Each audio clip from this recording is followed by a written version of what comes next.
Beni korkutmak yok, tamam mı? Lütfen, zaten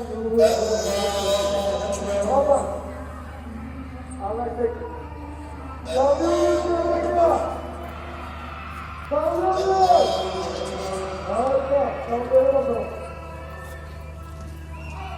Harika.